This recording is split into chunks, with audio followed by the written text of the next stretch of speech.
Hollywood unions SAG, AFTRA, and Producers Guild are making recommendations amid a surge in coronavirus cases in Southern California. The organization's encouraging the hiatus until more hospital beds are available. Several major studios have put production on hold until the middle of this month.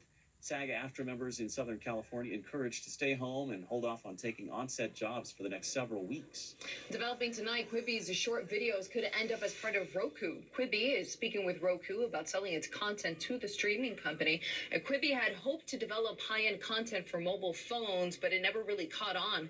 The app went live just as millions of Americans were forced to stay home. And Quibi says it was in October when it was shutting down. If a deal is reached, Roku would acquire rights to Quibi's library. A British gaming company, Entain, has rejected MGM Resorts International's $11 billion takeover offer. It would have created a new online gambling powerhouse, but Entain says it significantly undervalues the company and its prospects. Entain's the parent company of betting firm Ladbrokes. The booming online gaming market has prompted casino operators like MGM Grant to pivot their businesses even faster than planned, often through partnerships and acquisitions. We've seen a lot of that here in Colorado with all the sports betting just in the last few months. Very popular, for sure.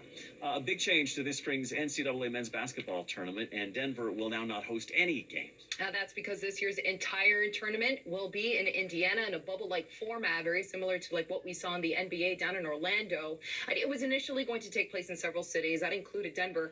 The NCAA says that a health partner in Indianapolis will handle testing for all players, coaches, staffers, officials, and others connected with that event. You'll remember last year's event was scrapped altogether because of the pandemic. Problem solvers learning more about this scene at Winter Park over the weekend. More than 100 people had to be rescued from one of the ski lifts. The resort says a mechanical error caused the lift to stop running. Ski patrol started at the top of the mountain, one by one, lowering guests to safety.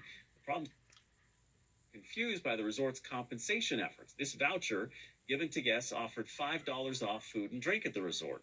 With questions about the lack of a refund, the problem solvers contacted Winter Park, who explained guests need to personally email Winter Park with their information to get a free lift ticket. If they don't, they'll only get that $5 coupon. A new tonight, a Colorado attraction takes home some gold. USA Today has just named the United States Olympic and Paralympic Museum in Colorado Springs as the country's best new attraction of 2020. And it's that kind of experience USA Today says it stood out as well as everything else you get to see.